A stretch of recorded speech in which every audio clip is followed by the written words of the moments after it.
নমস্কাৰ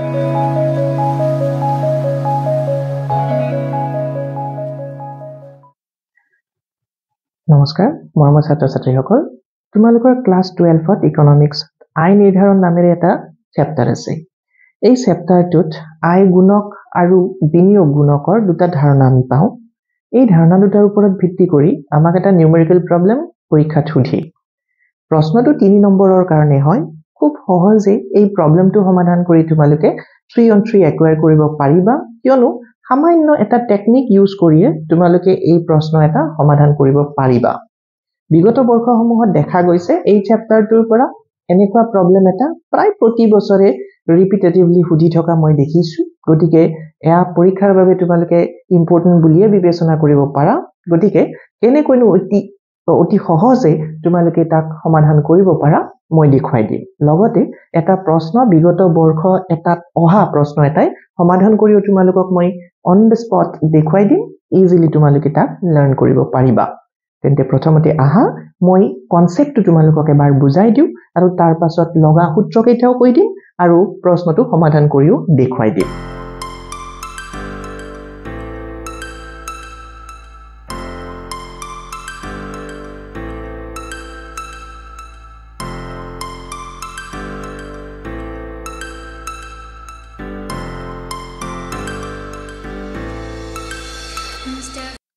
মৰমৰ ছাত্ৰ ছাত্ৰীসকল প্ৰথমতে আমি জানিব লাগিল আই গুণক বা বিনিয়োগ গুণকৰ ধাৰণাটো আই গুণক বা বিনিয়োগ গুণক টেকনিক্যাল টাৰ্ম কিন্তু সহজ ভাষাত আমি তাক এনে ধৰণে বুজিব পাৰো সোৱা আই বৃদ্ধি কৰিবলৈ হলে বিনিয়োগ বৃদ্ধি কৰিব লাগিব অৰ্থাৎ আই আৰু বিনিয়োগৰ মাজত এটা সম্পৰ্ক আছে আৰু সম্পৰ্কটো সহ সম্পৰ্ক পজিটিভ কোৰিলেচন মানে ধনাত্মক বিনিয়োগ বাঢ়িলে সাধাৰণ অৱস্থাত আয়ু বৃদ্ধি পায় আৰু বিনিয়োগ কমিলে সাধাৰণ অৱস্থাত আয়ু কমি যায় বা যদি মই এনেকৈও কওঁ যে যদি আয় বৃদ্ধি কৰিব লাগে বিনিয়োগ বৃদ্ধি কৰিব লাগিব বা এই একেটা বাক্যকে ঘূৰাই এনেকৈও ক'ব পাৰি যে বিনিয়োগ বৃদ্ধি পালে আয় বৃদ্ধি পায় হয় নহয় এতিয়া আমি চাব লাগে বিনিয়োগ কিমান শতাংশ বৃদ্ধি কৰিলে আয় কিমান শতাংশ বৃদ্ধি হ'ব কাৰণ 10 টকা বিনিয়োগ কৰিলে আয়টো 10 টকা নহবও পাৰে হয় নহয় যেটো নহবও পাৰে নহয়ে ৰিটাৰ্ণটো সাধাৰণতে আপেক্ষিকভাৱে কম হয় যে 100 টকা যদি বিনিয়োগ কৰিছে এজন ব্যক্তিয়ে আৰু তেওঁ তাৰ পৰা প্ৰতিদান পাই আছে 10 টকা 10% ৰিটাৰ্ণ বুলি কলো এতিয়া যদি ব্যক্তিজনে 100 টকাৰ থলত 200 টকা বিনিয়োগ কৰে একে সমান পৰিমাণত আয় কৰিলে তেওঁ এতিয়া 20 টকা উপাৰ্জন কৰিব লাগিব হয় নহয় গতিকে এইটো এটা অনুপাতৰ দ্বাৰা প্ৰকাশ কৰিব পাৰি আয় আৰু বিনিয়োগৰ মাজত এই যে গুণক বা মাল্টিপ্লায়াৰ শব্দটো কৈছো গুণিতক বা পূৰণ ফলক বুজাবলৈ ব্যৱহাৰ কৰা হয় অৰ্থাৎ আয় বৃদ্ধি কৰিবলৈ হলে কিমান শতাংশ বৃদ্ধিৰ বাবে আয় কিমান শতাংশ বৃদ্ধিৰ বাবে বিনিয়োগ কিমান শতাংশ বৃদ্ধি কৰিব লাগিব এই দুয়োটা পৰিৱৰ্তন বা বৃদ্ধিৰ এটা অনুপাত আৰু এই অনুপাতটোকে আমি কওঁ আয় গুণক অথবা বিপৰীতক্ৰমে বিনিয়োগ গুণক তো তাক আমি কেনেকৈ এটা সংজ্ঞাৰ নিচিনা ক'ব পাৰো যে বিনিয়োগৰ কিমান পৰিমাণ বৃদ্ধিৰ ফলত আয়ৰ কিমান পৰিমাণ বৃদ্ধি হ'ব এই দুয়োটাৰ মাজত আনুপাতিক যি সম্পৰ্ক এই সম্পৰ্কটোকে আমি ক'ব পাৰো গুণক বা আয় গুণক তাক বিনিয়োগ গুণক বুলিও আমি ক'ব পাৰো এতিয়া এই গুণকৰ যি ধাৰণা এই ধাৰণাটো বিখ্যাত এজন অৰ্থনীতিবিদ জাষ্টিন মেইনাৰ্ড কেইনছ ছুটিকৈ আমি যাক জেএম কেইনছ বুলি কওঁ এই ব্যক্তিজনে তাক প্ৰথমতে উদ্ঘাটন কৰিছিল বা ব্যাখ্যা কৰিছিল এই ব্যক্তিজনৰ এই ধাৰণাটো পৰৱৰ্তী সময়ছোৱাত আৰএফ কান নামৰ এজন ব্যক্তিয়ে পুনৰ বিশ্লেষণ কৰে আৰু নতুন নতুন দিশ কিছু উদ্ঘাটন কৰে এই ধাৰণাটোক আমি এটা এলফাবেটৰ দ্বাৰা ইংৰাজী বৰ্ণৰ দ্বাৰা প্ৰকাশ কৰো যেটো চুটি হাতৰ কে ৰে প্ৰকাশ কৰা হয় কে এলফাবেটটোৱে গুণকক বুজায় মাল্টিপ্লায়াৰ ই আই গুণকই হোক অথবা বিনিয়োগ গুণক হোক তাক প্ৰকাশ কৰা হয় স্মল লেটাৰ কে ৰ দ্বাৰা এতিয়া এই গুণক নিৰূপণ কৰিবৰ বাবে আমি সামান্য দুটা সৰু সৰু সূত্ৰ ব্যৱহাৰ কৰিলে হ'ব সূত্ৰ মিন্স ফৰ্মুলা ব্যৱহাৰ কৰিলে হ'ব সূত্ৰকেইটাত ব্যৱহাৰ কৰা প্ৰতিটো প্ৰতীকক মই ব্যাখ্যা কৰিম অলপ ধ্যান দি তোমালোকে কেৱল চাই যাবা কে ইতিমধ্যে কলো গুণকক সাংকেতিক ৰূপত আমি স্মল লেটাৰ কে ৰ দ্বাৰা প্ৰকাশ কৰো আৰু তাক গণনা কৰিবৰ বাবে প্ৰথমটো ফৰ্মুলা আমি ব্যৱহাৰ কৰিম delta y upon delta i কোনটো প্ৰতীকৰ অৰ্থ কি সেইটো মই কম ইয়াত যে ত্ৰিভুজৰ নিচিনা এটা তোমালোকে আকৃতি দেখিছা সৰি সেই ত্ৰিভুজৰ আকৃতিটো গ্ৰীক এলফাবেট ডেল্টা এই ডেল্টাই আমাৰ বাবে ইয়াত প্ৰতিনিধিত্ব কৰিব পৰিৱৰ্তনক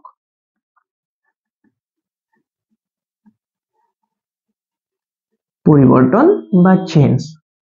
পৰিৱৰ্তনক আকৌ তোমালোকৰ সহজে বুজাৰ সুবিধা কৰি দিছো মই হ্ৰাস অথবা বৃদ্ধি ইয়াকে আমি পৰিৱৰ্তন বুলি নকম জানো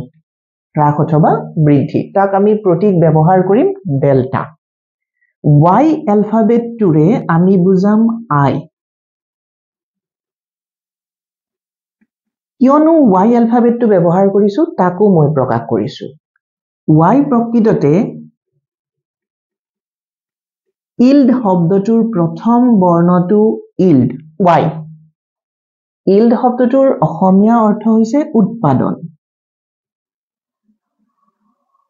জাতীয় আয় যেহেতু উৎপাদনৰ আধাৰতে গণনা কৰা হয় সেয়েহে উৎপাদন আৰু আয় দুয়োটা একে ধাৰণাৰ দ্বাৰা আমি প্ৰকাশ কৰিছো আৰু ইল্ড শব্দটোৰ প্ৰথম বৰ্ণ y i বুজাবৰ বাবে ব্যৱহাৰ কৰিছো তো তেন্তে ডেল্টা y ৰ অৰ্থ হ'ব আয়ৰ পৰিৱৰ্তন আয় কিমান বাঢ়িল অথবা আয় কিমান কমিল একেদৰে I stand for investment অসমীয়াত আমি কম বিনিয়োগ বুলি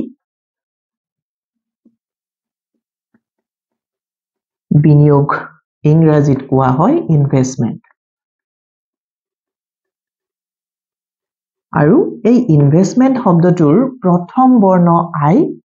প্ৰতীক হিচাপে লোৱা হৈছে বিনিয়োগৰ পৰিৱৰ্তনক বুজাবলৈ আৰু ডেল্টা লিখিছো মানে নিশ্চিত যে পৰিৱৰ্তনৰ কথা বুজাইছো এইমাত্ৰ মই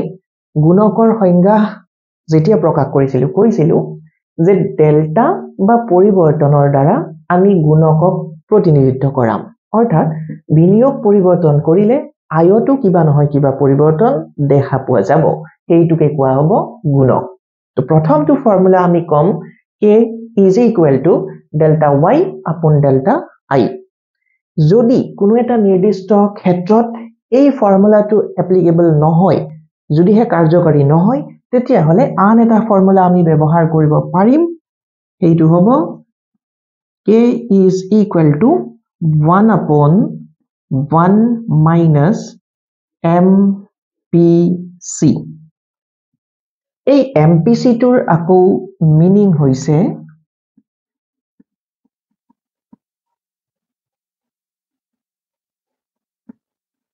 marginal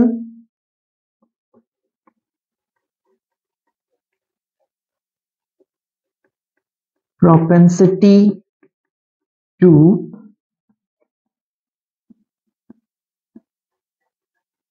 consumption খোৱাৰ কোনো দৰকাৰ নাই দীঘল যেন এটা নাম পালেও এইটোৰ অৰ্থ ইমান জটিল নহয়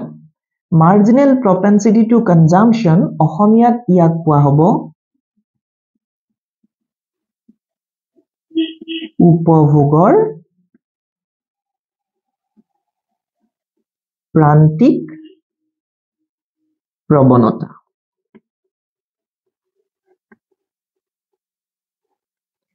এই ধাৰণাটো মই বিশেষ ইয়াত ডিপলি গৈ এক্সপ্লেইন নকৰো কিয়নো এই ধাৰণাটোৰ বাবে আমাক আকৌ এটা হুকিয়া ক্লাছৰ দৰকাৰ পৰিব এতিয়াৰ বাবে তোমালোকে কেৱল জানি থৈ দিয়া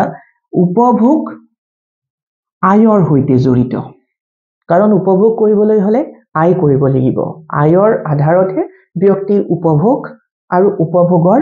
প্ৰৱণতা হ্ৰাস বৃদ্ধি হয় অৰ্থাৎ বেছি উপাৰ্জনত বেছি উপভোগ প্ৰৱণতা জন্মে আৰু কম উপাৰ্জনত প্ৰৱণতা আপেক্ষিকভাৱে হ্ৰাস পায় এই ধাৰণাটোকে তোমালোকে সহজে বুজি ৰখা যে MPC এ বুজায় marginal propensity to consumption অসমীয়াত তাক কোৱা হয় উপভোগৰ প্ৰান্তিক প্ৰৱণতা 1 minus MPC ফৰ্মুলাটোৰ বাবে ইমানখিনিয়ে তোমালোকে যথেষ্ট মনত ৰখাৰ বাবে এই ফৰ্মুলাটো যদি তোমালোকৰ বাবে প্ৰযোজ্য নহয় কোনো স্থানত তেন্তে আন এটা ফৰ্মুলা ইউজ কৰিব পাৰিবা k = 1/mps এইবাৰ mpc নহয় মই লিখিছো mps ইয়াৰো এটা আমি সম্পূৰ্ণ ৰূপ পাম mps marginal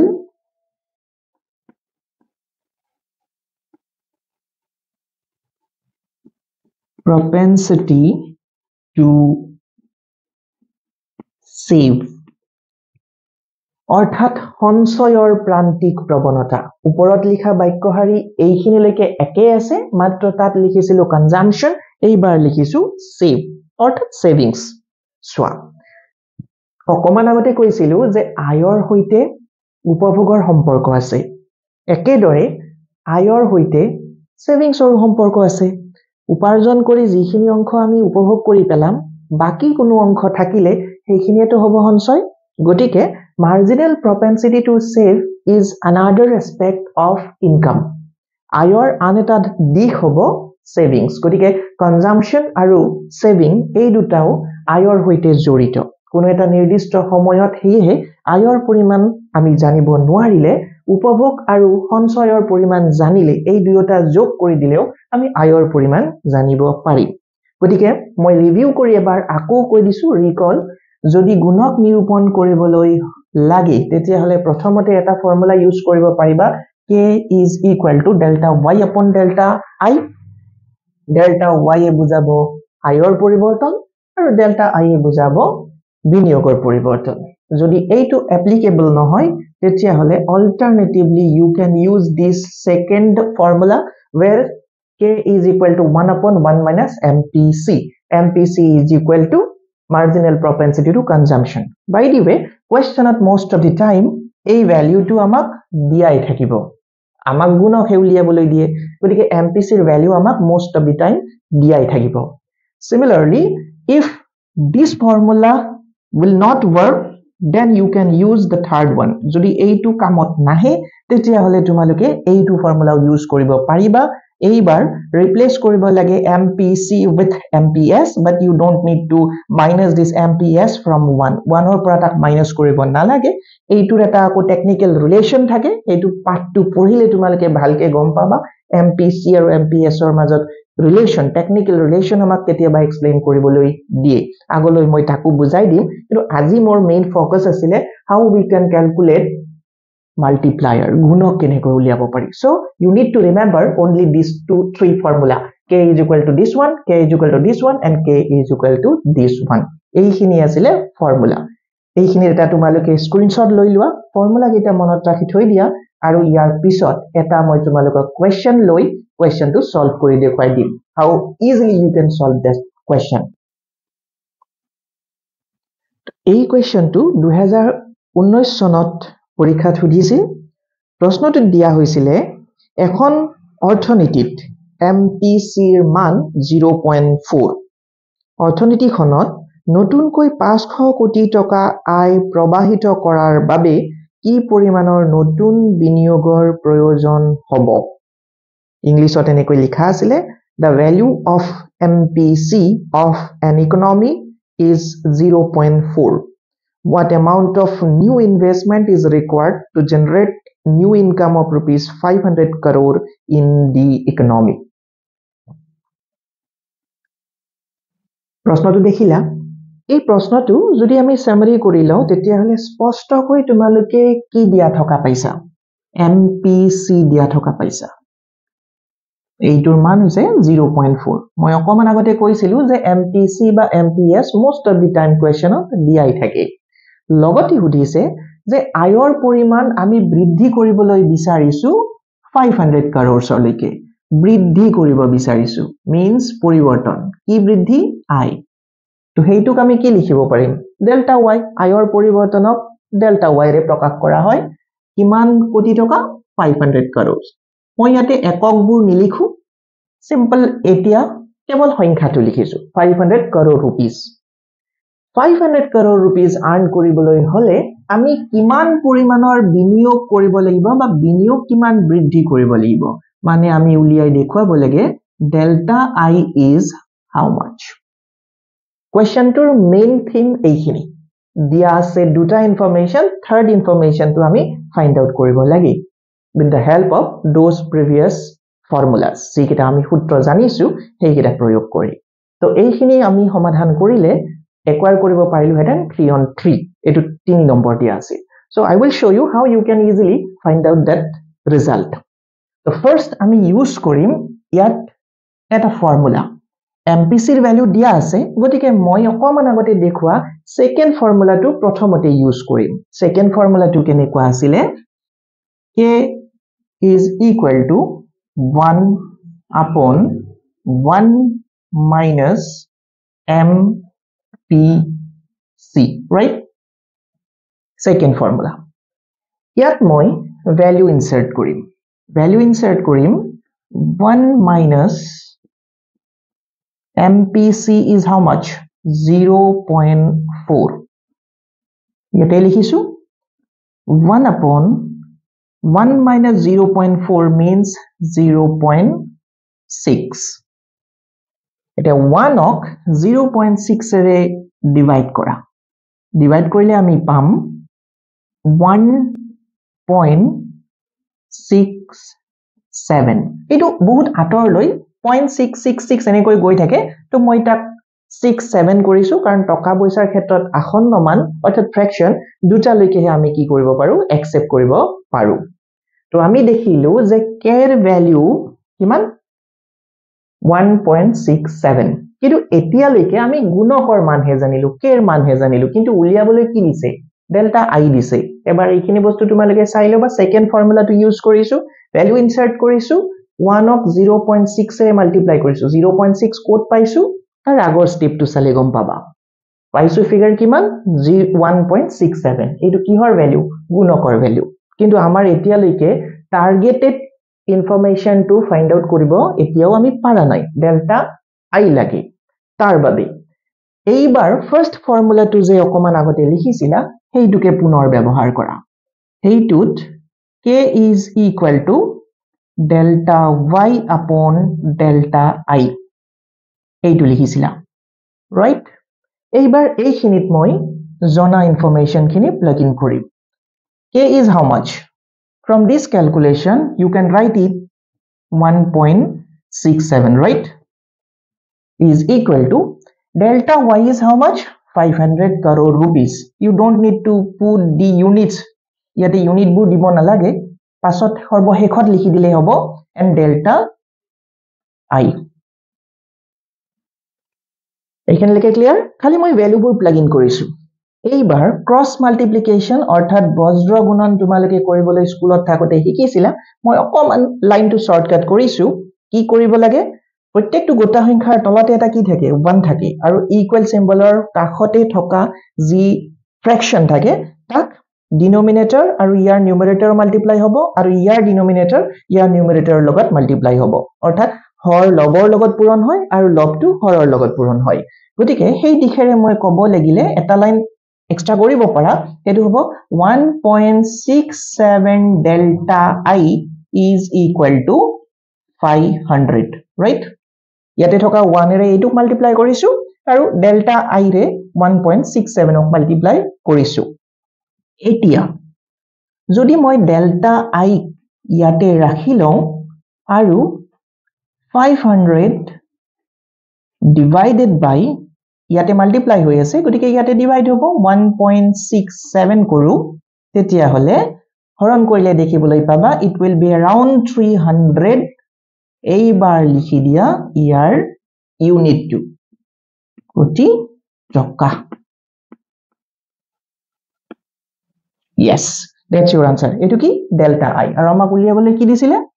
delta I so ইয়াতে আমি দুটা ফৰ্মুলা ইউজ কৰিলো এইটো মই লিখি দিয়া ফৰ্মুলা বিলাকৰ মাজত সেকেন্ডত আছিলে আৰু এইটো ফৰ্মুলা মই লিখি দিয়াটোৰ